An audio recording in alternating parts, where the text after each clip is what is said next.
특히 2회 이상 음주운전 전력이 있는 분들에게는 굉장히 희소식이라고 할 수 있어요.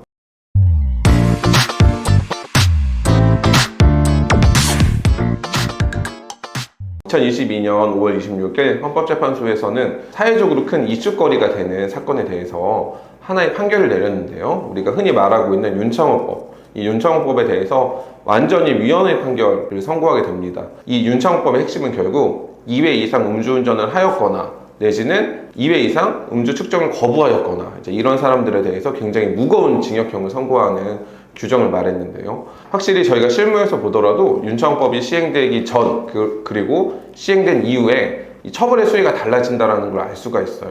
윤창호법이 시행되기 전에는 특별히 문제가 되지 않는 한 음주 3번 하신 분들도 사실 벌금이 선고되는 경우들도 많았지만, 윤창호법이 시행된 이후에는 초범인 경우에도 혈중 알코올 농도가 0.1% 넘어가는 분들, 또 여기에 경미한 사고가 있으신 분들은 적어도 집행유예 이상 판결을 받으셨단 말이에요. 물론 그 중에는 한 20년 이상 음주 전력이 없는 상황에서도 징역형이 선고된 사건들도 있었습니다. 이렇게 놓고 봤을 때는 과연 이 헌법재판소에서 위헌 판결 내린 게 정당한 것인지 좀 의문이 드는 점도 분명히 있어요. 음주운전 같은 경우에는 저희가 순수하게 이 법학적인 측면에서 접근을 하면 음주운전에 대해서 너무 무거운 처벌을 내려지는 것도 사실로 보여져요.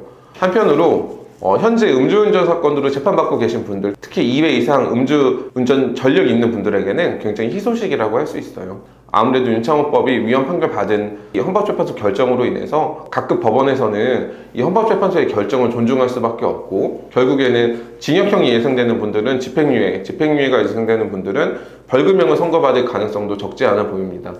이제는 윤창호법이 완전히 사라지게 되었다는 점, 그리고 헌법재판소 결정이 있었던 2022년 5월 26일 이전에 이미 유죄 확정 판결을 받으신 분들 뿐만 아니라 현재 재판 중이신 분들, 나중에 재판을 받을지 모르는 이런 분들에게까지도 매우 중대한 영향을 미치게 된다는 점에서 이 선고가 굉장히 큰 의미가 있는 것 같습니다. 자, 다만 주의해야 되는 거는 이렇게 헌법재판소에서 윤창호법에 대해서 위헌 판결 내렸다고 해서 우리 사회가 음주운전자를 포용하려는 게 절대 아닙니다. 윤창호법이 위헌 판결을 받았는지 여부를 불문하고 음주운전은 결코 해서 안 된다는 거를 모두 좀 인식하는 계기로 되었으면 하는 바람입니다.